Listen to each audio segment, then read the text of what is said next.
friends, you're just in time for the Johnny Brew Show.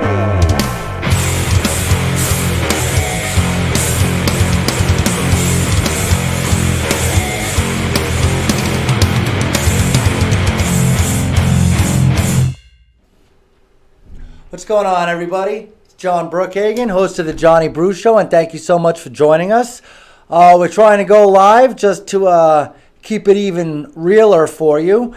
And actually, this episode, it's going to be the least amount of production and the most amount of this guy. So I hope you're not too offended. But this is so much. I haven't seen you guys in a while. I don't know if you know, I went to San Diego. We released a Danielle Ford interview, which was we're getting great response from that. And you guys are all getting to know Danielle Ford, which I think is the most important thing.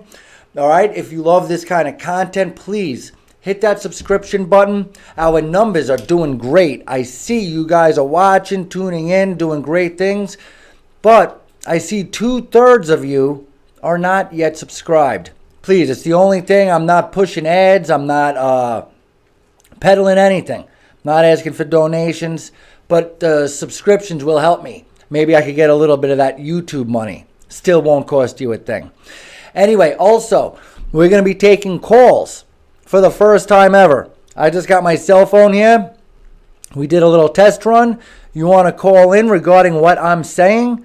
Please do. 702-682-9983. That's 702-682-9983. I think we got that up on the screen. So please feel free to call in at any time. No call screeners, no nothing. I'll just hang up on you if it's a crank call. I hope the car maintenance people who always call, I hope they don't call now, because this is the one time I'm going to answer a phone number that I don't recognize. And they're going to try to update my car warranty.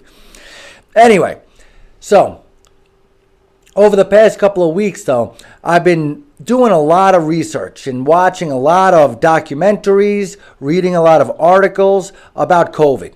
I mean, I'm sure we're all doing some sort of research. Hopefully you do a little bit more than just the mainstream media offerings that you get on your CNN and local news stations, where every day they tell you about a person who was unvaccinated and died and wishes they got vaccinated.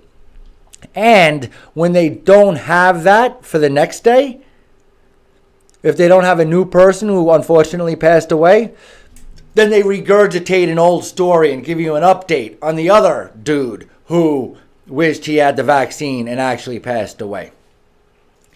And it's anecdotal, it's true, and it's anecdotal. I mean, 100% you could get somebody who passed away who was healthy after taking the vaccine. That doesn't mean that the vaccine is the most dangerous thing in the world. I'm not saying that it's not. We really truly don't know until 5-10 years down the road. But just because one person dies from the vaccine does not make the vaccine the bad, wrong decision. There's a lot of things that account for that. And one anecdotal death, does not count for it. But if you wanted to be on the other side of the coin and you had a Las Vegas Review Journal or Urinal, like Ian Bain says, and it's starting to catch on. I'm starting to think of it like that. Good job. You could anecdotally say, oh my God, this person took the vaccine and they had blood clots and died. And right before they died, they said, oh my God, I wish I never took the vaccine. In another city, somebody who didn't take the vaccine is dying of COVID. They're saying, oh my God, I wish I had taken the vaccine.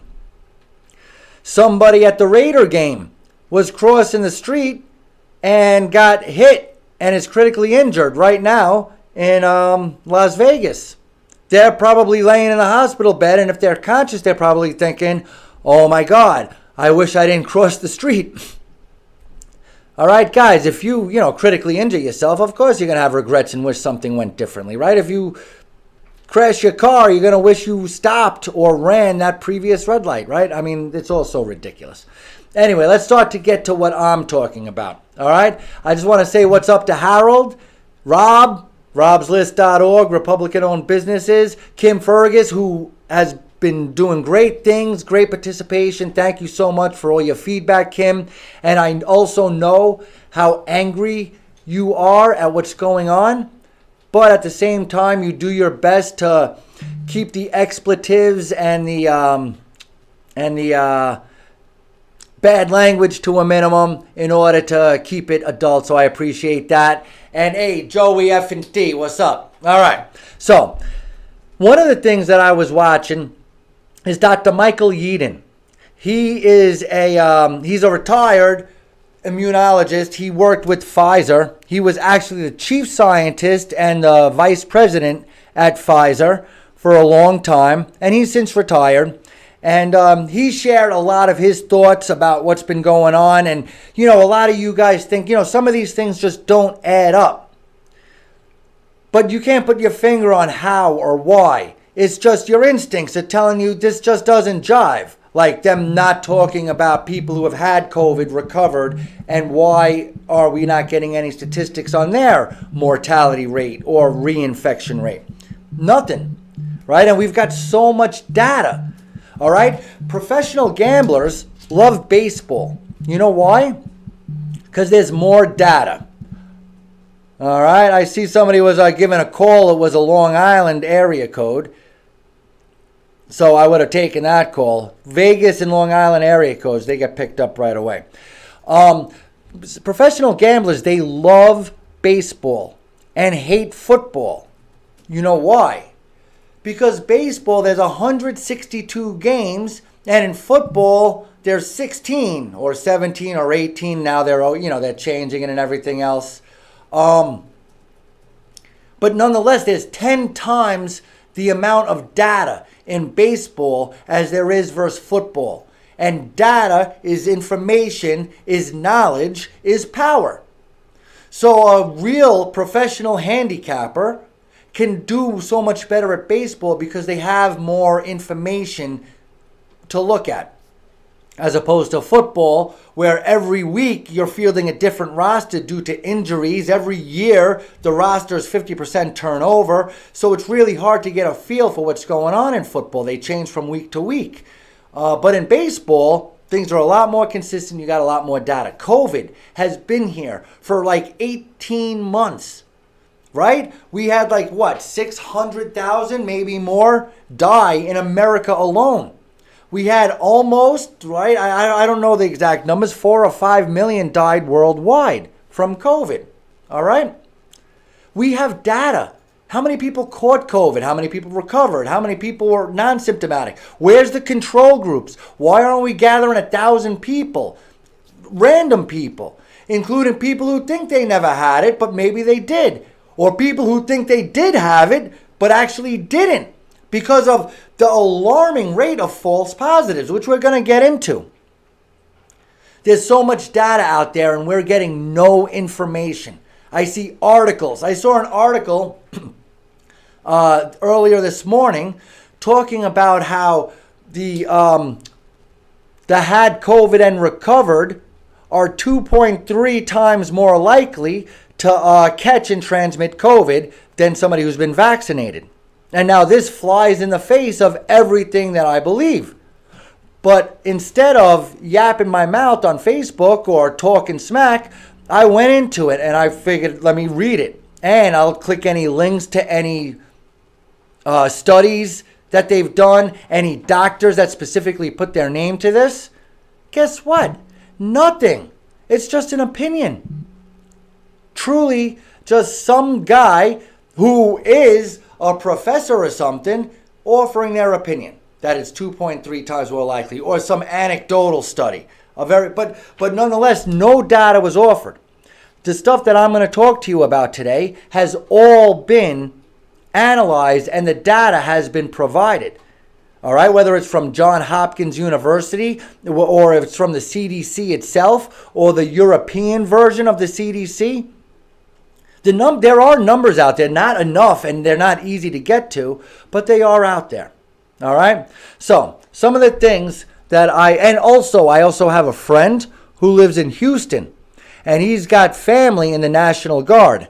and also in the active military. And they told me some stuff anonymously about what's really been going on down at the border regarding COVID specifically. So we'll also get into that. And guys, if I get an anonymous source, my name is Johnny Brew. I'm just doing this podcast from my basement. You don't have to believe me. I'm just telling you. Those of you who listen and watch the show know that anything I say here is something that in my gut holds water. I'm not promising anything. I'm not going to be referring to any person, statistic, or study. I'm just going to give you fodder to consider. All right? Number one. The rule is, and has been ever since, that if you die within 28 days of a positive COVID test, you're considered dying with or from COVID. That does include, suicides, anything else, including if you, I'm sorry, Byron, I don't believe the numbers of people who die from COVID. I mean, because the problem, Byron, with these numbers from died with COVID is, first of all, like I just said, anybody who died within 28 days of a COVID test is listed as died with COVID. Also, if you die and they find COVID antibodies, they're going to say you died with COVID. And that means maybe if you died, you might have had COVID 6 months ago and you still had the antibody. I mean, they're all being called died with COVID. Also, as we will dissect a little bit more in a minute, the false positive rate is like 30%, right? That's why they never give you the false positive data. When they give you the data of how many people are doing this or the world, like they say you have a 0.4% chance of dying with COVID. Just like in election season, when they say on the polls, we have a plus or minus 2% error rate. All right, with these COVID things, they're supposed to. Anytime you'll notice in the past, if you look up 10 years ago, whether it was swine flu or the common flu or the common cold, anytime the CDC or any kind of statistical bureau offers the numbers on these things, there's always a false positive or false negative percentage room for error. We've never seen those disclaimers on any of these statistics. And obviously, no statistics are going to be 100% accurate because we haven't tested every single person. All right? And yeah, Joey, you call, I'll answer the phone. You could be my first caller. And sometimes I'm looking at the camera, I don't even notice the thing is ringing. So them not putting the disclaimer of false positives or percent error on all these statistics they're showing you on the mainstream media is the first clue that something is amiss. Just like you would never see election data or election, when surveys, they always have the percent error. All right? The PCR test is remarkably unreliable. All right? The flu is testing positive for COVID. All right? The lab technicians doing this are just, idiots at Walgreens and CVS, right? Some of them, I'm sure, are real good and buy the book, and some of them, just like, you ever get a bad hamburger from McDonald's, like there's 3 pickles on one side of the burger and the bun is falling off and they put too much ketchup on there. It's like you're taking a bite of ketchup. I'm sorry, but there's the same type of people who are working at CVS. So some people are not as careful and diligent. All right, if you were to go to any court case and say, oh my God, I declare that guy has COVID, here's the test, the PCR test. First of all, there's no percent error, which we're discovering now is like 30%. There is no, not only is there no accuracy, but there's experienced technicians doing these tests. The cross-contamination in the back of a CVS, it's hardly a level 4 security lab clearance type of deal. All right, so any of these COVID positives are not necessarily for sure. And that's why I think any and all of the catching COVID a second time very well may be attributed to a false positive the first time or even the second time. Because the flu, right? It went from I don't even know. I think it was something like crazy, like 50 million people catch the flu in a year, and then it was like 5,000, right? The flu has disappeared, right? It doesn't make much sense, right? We also have the false positive, false negative thing I was explaining, and, never, still, 18 months later, never releasing the false positivity rate, which should always be stated when offering these results. All right, another mistruth. What's up, Darian? Darian, loving the new format. I want to talk to you. I've been telling all my fans about your show, and I always talk about mixing in the Bible and Jesus with our current political and cultural climate. I seen you throw a little bit in there, but we want more Bible from Darian Anthony. Also, Billy Bob, thanks for everything, bro. Keep watching. And any of you guys want to call in, holler at your boy, all right?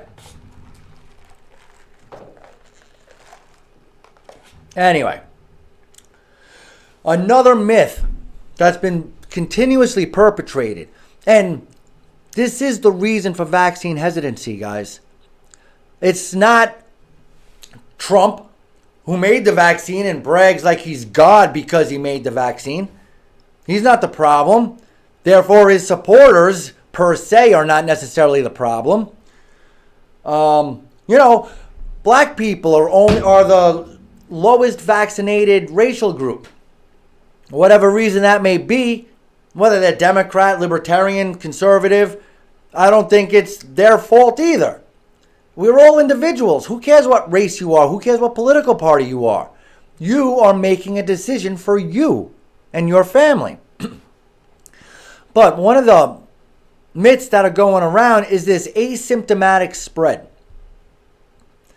They're making our kids wear masks in school. They're making you wear a mask when you go to a concert. Mostly because of asymptomatic spread. That is a fallacy. People don't spread respiratory viruses asymptomatically. Now, that's not a blanket statement, even though, well, it was a blanket statement, not meant to be a blanket statement. At least 99% of the spread is symptomatic. So definitely less than 1% is asymptomatic. Not necessarily with COVID, with any respiratory virus. The common cold, the flu, COVID-1, SARS-1, which we're going to be talking about later. All these respiratory viruses are spread symptomatically. So, bless you. My beautiful producer tried to hold in her sneeze, and she did. She would have got away with it if I didn't point it out. People spread respiratory viruses when they're symptomatic. All right? You're only contagious when you're symptomatic. And when you have a respiratory virus, you quarantine. Not because the government told you, but because your mother told you to. Or when you're older, because you told yourself to. I don't feel right. I don't feel good. Yeah, there's some people who push the envelope and maybe go to work when they shouldn't go to work and stuff like that. But that's only in the beginning. And then if they really get the respiratory virus, they end up going home early or not going in the next day. Nonetheless, people who have respiratory viruses self-quarantine. That's simply human nature. Whether it's because you don't feel good and you don't feel like working, or because you're considerate and you're a teacher and you don't want to spread it to the kids or your coworkers or whatever the case may be. Pardon me. All right? And when you're fighting a virus, when you actively have a virus, your symptoms are always there. All right? You don't fight off viruses and have zero symptoms. All right? My son had COVID. He had symptoms, very mild and very brief, meaning his system fought off the virus quickly. Nonetheless, when he was fighting that virus, he had symptoms. And me and him were putting a little vanity station together when he came down with the symptoms. And that's when I caught it from him. And fortunately for him, he was a little sick for about an hour, got a little sleepy. I was laid up for 3 weeks, 3 tough days, right? But nonetheless, when you are fighting a virus, you always have symptoms. And when someone is sick, you avoid them. All right? If they aren't self-quarantined, the human body has an amazing sensory system. They know when there's somebody sick near them. Whether you realize it or not, if somebody's sick, you avoid them. All right? Guys, the world was a dark place. We talk about this all the time, whether you're talking about slavery or you're talking about brutality or wars or torture or whatever the case may be. All right. We got Alex Rodriguez calling in right now. He's going to be joining us for the next segment. Hey, Alex Rodriguez, you're live on the Johnny Brew Show. What's going on? Oh, I'm outside. Yeah, I was just telling them you're going to be joining us for the next segment when we're going to be talking about the commissioners meeting, that you're going to brief us on what happened. Yeah. Awesome. So we're going to come unlock the door for you, and I'll talk to you in a little bit. All right, sounds good. That's right. Alex Rodriguez is going to be coming in. He was at the commissioners meeting. He's sent the Johnny Brew Show over some clips, and he's going to come over and he's going to be nice enough to talk to us about that. But the world has been a brutal place. It's been a brutal place for a while. And people used to die from respiratory illness a lot more often than they do now. And the human body senses these things. They know when somebody else is sick. You instinctively know when somebody else is sick and you avoid them. If somebody looks like they're not doing well, you walk around them. You avoid them. It's simply your instinct. All right? Don't forget, you can call us live, 702-682-9983. So, number one, if you get a respiratory, I'm not even talking about COVID, all right? I'm just talking about respiratory viruses in general. If you get a respiratory virus, if you're fighting it, you have symptoms, all right? When you have symptoms, that is when you're contagious.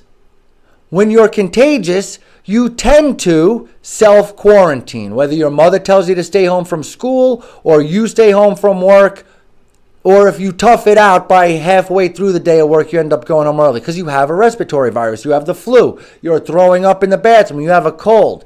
You can't talk anymore and it gets worse. And then everybody instinctively avoids you because your nose is all red. You got crap dripping out of it. Your eyes are droopy. You look like poop. That's what happens when you get sick. And that's when you're contagious. And that's when you should go home. So doing lockdowns doesn't help. The people who are sick are locking themselves down. Number one. Number two, just using the word lockdown. Lockdowns have never been used in the history of human health situations. We've never called them lockdowns before. The only time most of us have even heard of the word lockdown is when we're talking about prisons, when we're talking about controlling a population. And words matter. What they're saying, what words they use, what vocabulary they use matters. And when they use the word lockdown, and they've used this word consistently for 18 months. All right? They're not calling it quarantining. They're not calling it staying at home. Sheltering in place, right? Sheltering in place would be a little bit more appropriate. At least we've used sheltering in place for weather disasters and stuff like that, which would be a lot more relatable than a prison control mechanism of locking down. All right? And the statistics prove, oh my gosh, the statistics prove that lockdowns are useless. Again, back to the baseball analogy. We have got so many statistics over the past 18 months. We know if the lockdowns, or masks for that matter, had an effect on the spread of a respiratory disease, we would know. They'd be showing us the statistics. All right? Like, whenever I started the Johnny Brew Show back in January, so that's like 7-8 months ago, I was showing you charts. And if I showed you 8 different cities or 800 different cities, and I asked you to pinpoint where you think they instituted a mask mandate, you couldn't do it. There is no rhyme or reason. People have instituted mask mandates and COVID has dropped. People have instituted mask mandates at a valley and it has skyrocketed. They've done it everywhere in between. The mask mandates, the lockdowns, zero relation to hospital beds, to getting positive results, to deaths. And let me tell you one thing. I do not care how many people catch COVID. I do not care. I care how many people die from COVID. That's it. All right? And anybody who wants to argue that fact with me better show me their Facebook posts when they were talking about in 2018 we had the worst flu season. The most people catching it. It was even the most people dying from it. But nonetheless, like 5 million people caught the flu just in our state or just in our country. But nobody was flipping out about people catching the flu. Nobody cares if you catch the flu. Go home, drink some orange juice, and get some rest. Drink some chicken soup. All right? If 5 million people are dying from the flu, well, now you got my attention. But who cares if people are catching the cold? Who cares if people are catching COVID? Who cares if people are catching the flu? I don't care. It's not a death sentence. When we were at our worst, you had a 0.4% chance of dying. And that's when it was at our worst. Try finding the number now. All right? The number's obviously plummeting because nobody's dying because we've been vaccinated. Or because we know how to treat it better. More people, more doctors, more physicians who refuse to go on YouTube or talk about it in any public forum are giving their patients something that starts with an I, something that starts with an H. And it's working. And you'll want to know the truth. The standard treatment for COVID is remdesivir. Remdesivir has got decades of statistics. And in a great big amount of remdesivir recipients, something like 30% have adverse reactions with their kidneys. Now that's the COVID treatment. And doctors, in the beginning, before they knew they had to keep their mouths shut, were asking the questions that they weren't supposed to ask. Don't worry, they learned their lesson. But in the beginning, they were asking questions. Why is a respiratory virus shutting down my patient's kidneys? Respiratory viruses don't affect the kidneys. Because that's the side effect I was explaining about remdesivir. Then, when people's kidneys shut down, the body fills up with water. As that water reaches the lungs, people start to drown. That could be misdiagnosed as pneumonia. So now you got COVID, then you get pneumonia. Pneumonia puts you on a ventilator. You go on a ventilator, it doesn't help, and you die. Why? Because you needed a diuretic. You needed to release that water that is built up in your body because your kidneys aren't working. So you're literally drowning in your own body's water. And guys, I'm not a doctor. I'm not even that studied. All right? This is just stuff that's out there and the doctors know about it now. And you're talking about experimenting as the treatment remdesivir, which maybe I got the numbers right, maybe I'm off, but it's dangerous. And then you had that other one that starts with an H. That thing is like taking Advil. There's hardly any adverse reactions from that particular treatment. Whether, you're taking it for lupus or you're taking it for whatever, it may or may not work. Say that thing didn't work at all, which it's continuing to be more and more apparent that it did work. And any governor who outlawed a physician to prescribing that has deaths on your hands, because it's coming out 70, 80, 90% of people who are treated with this had a better situation.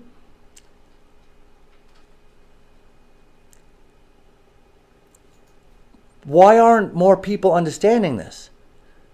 Why aren't we allowed to experiment? If we're experimenting with remdesivir, why can't somebody experiment with the one that starts with an I or with an H?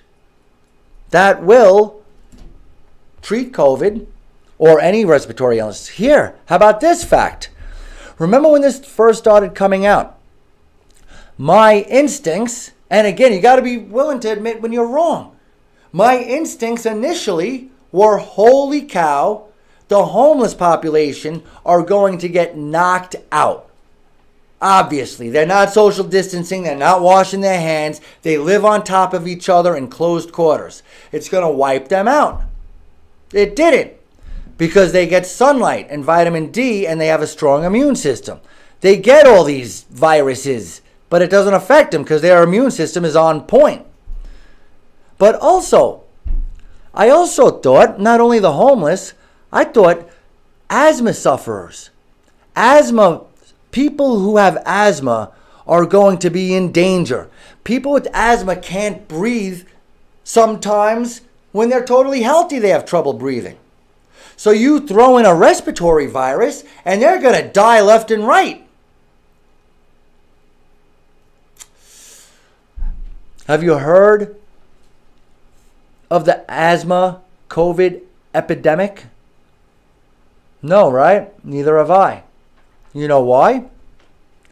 Because everybody who has asthma has that little inhaler. And what's in that inhaler? Corticosteroids. And guess what they do? They are 90% effective in they reduce symptoms by 90%. Corticosteroids. Why isn't anybody telling you this? Why do I have to go to the depths of science crap that I really don't enjoy? Reading a science journal or article is like reading a Brittany Sheehan post. You get in the weeds and you got to reread paragraphs because you didn't quite get it the first time you read it. But why do I have to look up on Johns Hopkins University to find these things out? Why do I have to talk to the ex-chief scientist of Pfizer to learn these things? Why am I driving down the road looking at signs, get your life back, get the vaccine? For the past 5 years, why aren't there signs, go for a walk, get some fresh air? I mean, literally, that is way more effective. You know, we've been joking around about America's obesity and diabetes epidemic. I mean, that's what comedians used to joke about, right? Now, there's no good comedy anymore because you can't joke about anything, because who can make fun of fat people with diabetes anymore, right? That's not woke. It's also, why comedy is dead, right? But now it's coming back to bite us in the ass. We've been joking about how we're the fattest country in the world. We're so fat, right? Who's dying now? That poor guy, right, who wished he got the vaccine, right? They were showing you the pictures of him at the beach, right? All 320 pounds of him or whatever it is. And then they show him in the hospital. And he wishes he got the vaccine, right? He didn't wish he was 220 pounds instead of 320 pounds? Maybe it's just me. Guys, I didn't get you to half of what I wanted to talk to, but my producer's telling me I'm out of time. All right? Censorship, it's working. All right? Doctors are not speaking the truth. They know the truth. And they agree with it behind closed doors. Not one of them will go on Facebook or do anything, because you'll lose. You might not lose your license, but you'll lose any grants, funding, opinion. You'll be shunned from the industry, right? You can't believe anybody, because even people who used to work for Pfizer or AstraZeneca, they can't talk because they're on boards of some company, or they got their thumb, or they're a financer of some other project. And if your name is associated with speaking your mind and speaking the truth, you're labeled an anti-vaxxer and you're out. And you don't think that affects what you hear from scientists? Whether it's about climate change, who do you think funds all these studies? It's either governments or private organizations that gather money.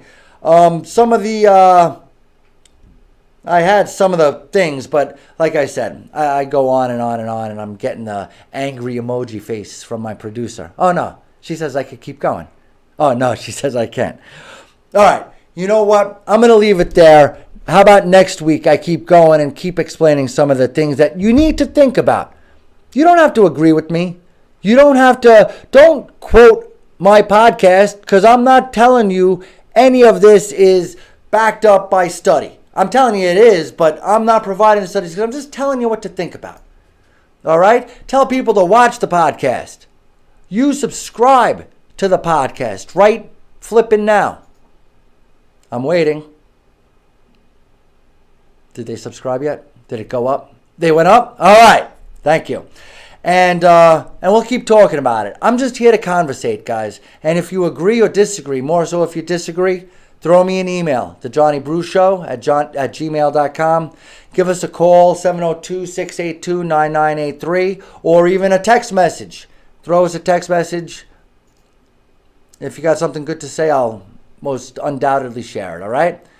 Check out themathinstitute.com. School is starting right now. The kids who go to Infinity the Math Institute, they love it.